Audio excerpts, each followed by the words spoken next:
Kukuc! Sem gosenica Tinka in sem najraje v vrtcu. Lepo pozdravljeni, sem Žana Praper, vzgojiteljica v vrtcu 5 v Ljubljani v enoti Sladkosnet. Naša enota je sicer v urbanem okolju, v bližini pa imamo veliko gozdov in travnikov, kamor se z otroki zelo radi odpravimo. Radi pa izkoristimo tudi raznolike površine našega otroškega igrišča, ki nam ponuja možnosti za raznolike dejavnosti. Lutka ima zelo velik pomen v predšolskem obdobju, zato se nam je lani pridružila gosenica Tinka. To je plišasta igrača, res pa je, da prav vsak predmet lahko oživi, če mu to omogočimo. Z našim pogledom in komunikacijo mu vlijemo čarobno moč in tako Lutka oživi. V nadaljevanju vam želim predstaviti zastavljene cilje in nekatere dejavnosti, ki sem jih izvajala v skupini svojih otrok, ki so stari od 2 do 4 leta, predvsem pa njihove odzive na te dejavnosti. Gosenica Tinka v vrtcu.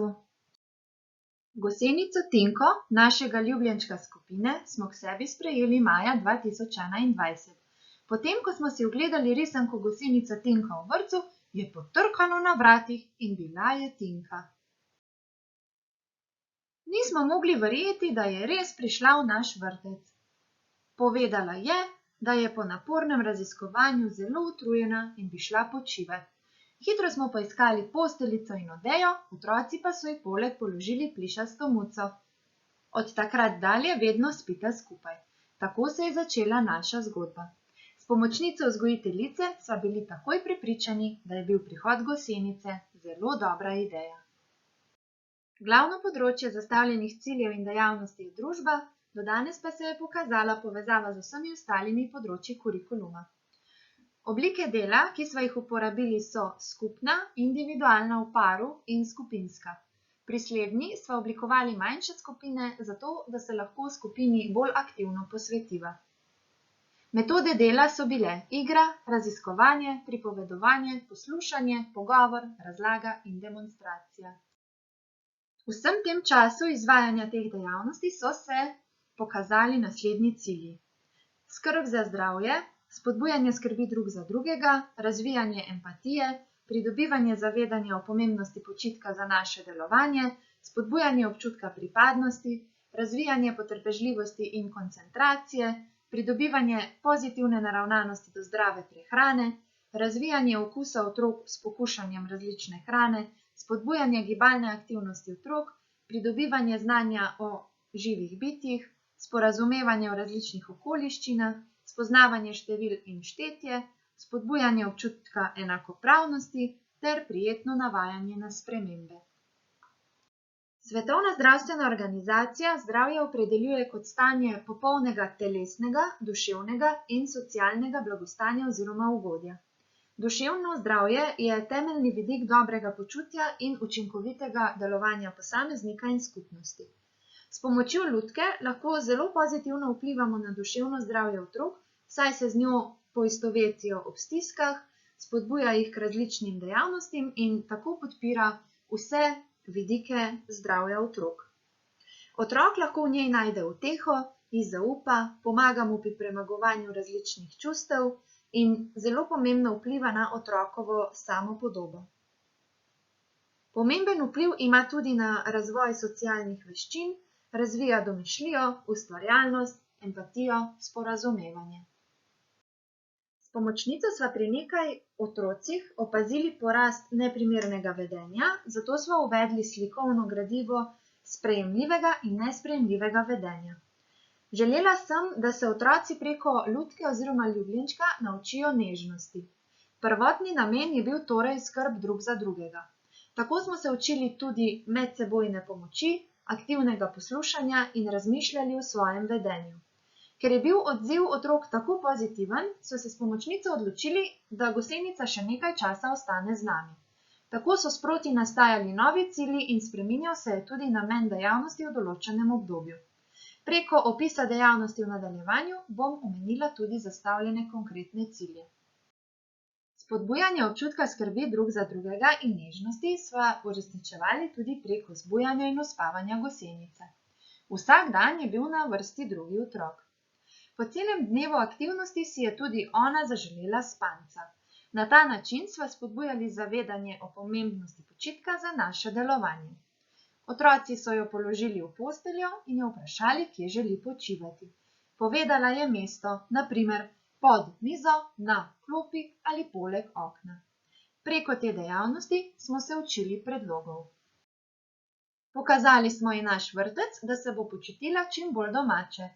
Ker je pot precej dolga, smo jo peljali kar z vozičkom. Naslednji dan je bil čas za zbujanje gosenice. Vsak otrok jo je pobožal in v povezavi z gibom smo ji zapeli pesmico Gosenica je lezla. Med prebujanjem je zehala in se obračala, nato pa vedno padla pod posteljo. To je pri otrocih sprožilo naval smeha in dobre volje.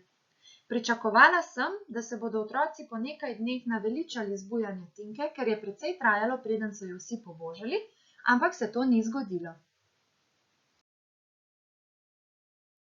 S to dejavnostjo spodbujamo tudi občutek pripadnosti, prav vsak storžek jo mora pobožati, da se zbudi, in pa potrpežljivost in koncentracijo, ko čakamo, da pridemo na vrsto. Spremlja nas pričakovanje, ali nam jo bo res uspelo zbuditi. Eden od ciljev, ki se je razvil pozneje, je bil tudi približanje sadja otrokom, ki ga ne marajo preveč. Gosenici smo dali različno sadje, ki ga je z veseljem pojedla, k temu pa spodbudila tudi otroke. Še otrok, ki sadja ni želel niti poskusiti, je polizal košček banane. Naslednjič je pojedel krhelj jabolka. Tako nam je pomagala gosenica. Včasih smo ji nabrali tudi listke in travo in med seboj sodelovali. Nekdo je držal posodico, drug je nabiral, tretji ven pobiral kamenčke. S tem sva želeli spodbujati sodelovanje med otroki in razdelitev vlog. Zanimiv dogodek pa je bil z dečkom, ki v vrtcu ni želel jesti. V našo skupino se je pridružil šele pred kratkim. Razmišljala sem o tem, kako mu približati hrano. Odločila sem se, da mu pomagam prav z gosenico. Vprašala ga je, če bi danes lahko skupaj jedla, in deček je pritrdil. Tudi njej smo naložili juho in malo se je spekla na jeziček, potem popihala in poskusila prvo žlico. Kako je dobra, se je slišalo. Deček jo je opazoval, žlico zajel juho in jo po kratkem obotavljanju tudi on poskusil. A ne, kako je dobra, ga je vprašala. Ja, dobra je rekel in od takrat naprej je kosilo postal prijeten dogodek v vrtcu. Ob junijskem tradicionalnem slovenskem zajtrku smo se odločili za daljši sprehod po travniku, da najdemo čebelico. Tako smo spodbujali gibalno aktivnost otrok. Tinka nam je povedala, da se zelo rada sprehaja po travniku in gozdu in nam želi pokazati svoje dogodivščine. Ogledali smo si risanki Gosenica Tinka na travniku in Gosenica Tinka v gozdu ter jo prosili, če nas odpelje na takšno doživetje. Prijeli smo se za bibo, kamor smo pripeli tudi njo.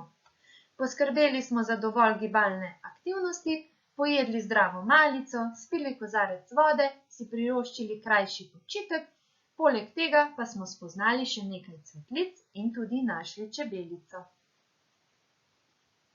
Gosenica se nam je večkrat pridružila tudi pri gibalni urici v telovadnici.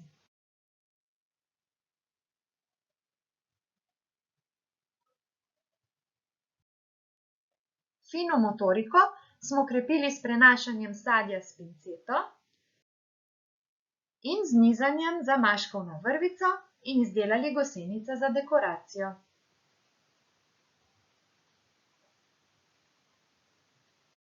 Preko igre smo pridobili znanje o njeni preobrazbi. Najprej smo si jo ogledali preko slikovnega gradiva, nato pa jo ponazorili še z gibom.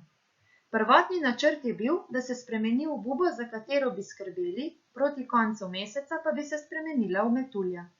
Zaradi navdušenja otrok smo preobrazbo prestavili za 1 mesec. Še danes se ni spremenila, ker bi jo preveč pogrešali. Mogoče pa nas bo spremljala celo do šole. Otrokom sem prebrala knjigo Zelo lačna gosenica, pri kateri smo se poleg na preobrazbo navezali še na zdravo prehrano. Pogledali smo, kaj vse je gosenica pojedla in kaj se je zgodilo z njenim trebuščkom. Poistovetili smo se z njo in razmišljali o tem, kako bi bilo nam, če bi pojedli toliko hrane, predvsem pa sladkarij. Razvrščali smo zdravo in nezdravo prehrano ter prikazali, kako se počutimo ob eni in drugi. Poudarili smo pomembnost uravnotežene prehrane in prave mere. Šteli smo, koliko katerega sadja je gosenica pojedla kateri dan in tako krepili tudi matematično področje. Ob svetovnem dnevu hrane smo pripravili zdravo sladico, marmorni kolač v obliki gosenice. Gosenice ne zbujamo več vsak dan, ker je precej utrujena, ampak približno 2-krat tedensko. Takrat ima eden od otrok prav posebno vlogo. Ko gosenica pade pod posteljo, jo vprašamo, kdo naj skrbi zanjo. Pove ime otroka in tako postane oskrbnik gosenice za en dan. Vedno, ko čakamo na njen odgovor, so otroci zelo neučakani. Uležejo se na tla in jo opazujejo, ko leži pod posteljo. Slišimo: jaz, jaz, jaz! Seveda pa se učimo enakopravnosti in pozornosti med nami in večkrat predlagamo tudi druge. Jaz sem že imel, danes bo, na primer, Jaka. Otroka, ki postane skrbnik, fotografirava in snemava, na koncu pa zbirko fotografij prejmejo domov, da se lahko o tem pogovarjajo starši. Poročajo, da so otroci nad gosenico navdušeni in o njej večkrat govorijo tudi doma.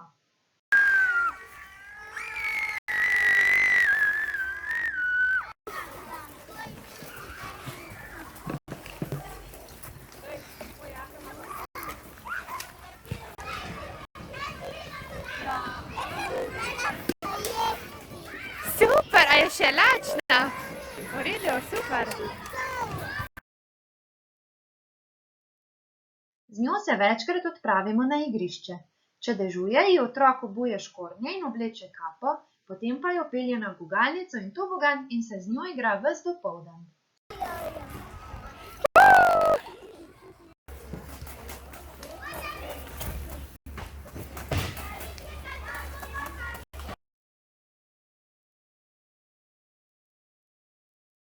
V garderobi smo ji pripravili tudi njeno mesto, kamor lahko odložimo njene stvari, obutev in oblačila.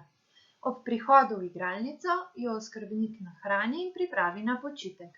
Zaželimo ji lahko noč in skupaj zaspimo. Kje hoče spat? Danes hočem na mizi. Na mizi boš lahko sama nesla. Boš?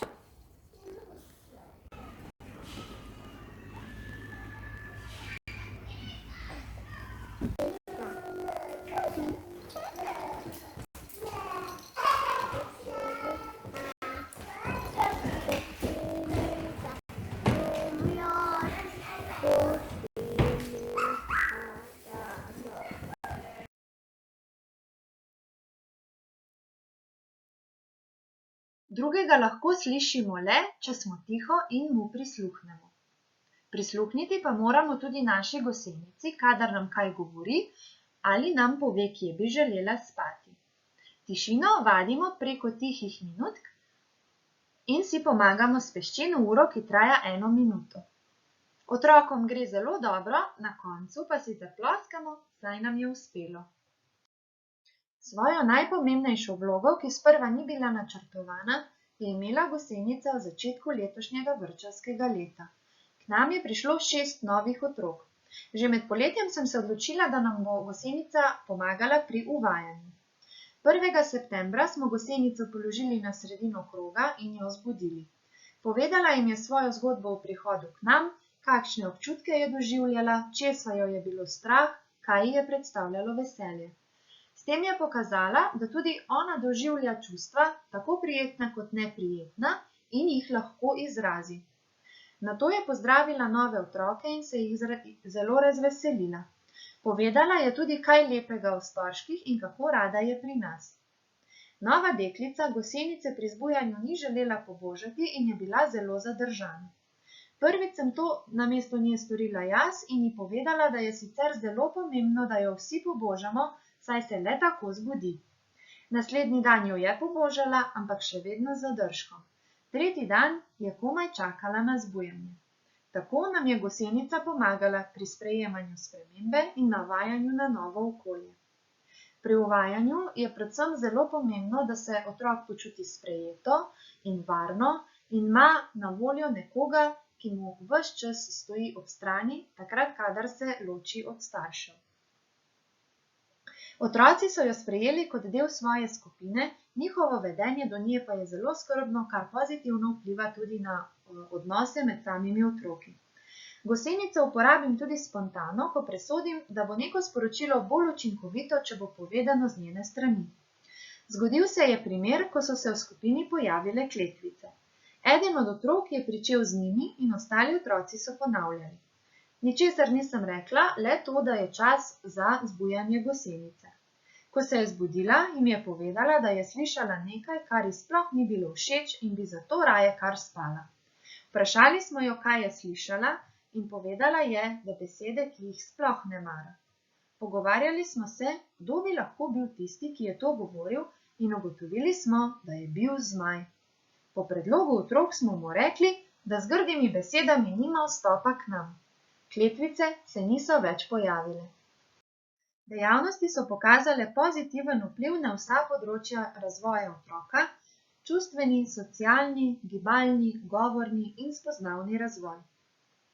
S pomočnico vzgojiteljice sva otrokom ves čas predstavljali pozitiven zgled in bili pozorni na svoje vedenje, saj to zelo pomembno vpliva tudi na njihovo. Gosenico bom še naprej vključevala pri drugih dejavnostih, na primer prebrala nam bo pravljico za ciciuhca, pripravljena bo na pogovor z otrokom v stiski, spremljala nas bo na izletih, izbirala oskrbnika, praznovala rojstni dan in še kaj. Veselimo se vseh dogodivščin, ki nam jih bo še prinesla. Rada bi poudarila še nekaj pomembnih vidikov vlivanja čarobne moči lutki. Pomembno je, da nikoli, ko lutko oživimo, ne gledamo gledalcev oziroma poslušalcev, temveč lutko. Tako s svojim pogledom preusmerimo energijo sebe na lutko, ki jo animiramo. Zelo priporočljivo je tudi, da se oblečemo v črna oziroma temnejša oblačila in uporabimo tudi temne rokavice, da nismo v ospredju mi, temveč ona. Tako bomo tistemu, kar nam želi lutka povedati, zagotovo verjeli. Upam, da boste v najini predstavitvi našli kaj zase, sama pa se zelo veselim primerov dobrih praks drugih vzgojiteljic, saj sem v prejšnjih letih uporabila kar nekaj idej tudi v svoji skupini. Lep dan, adijo!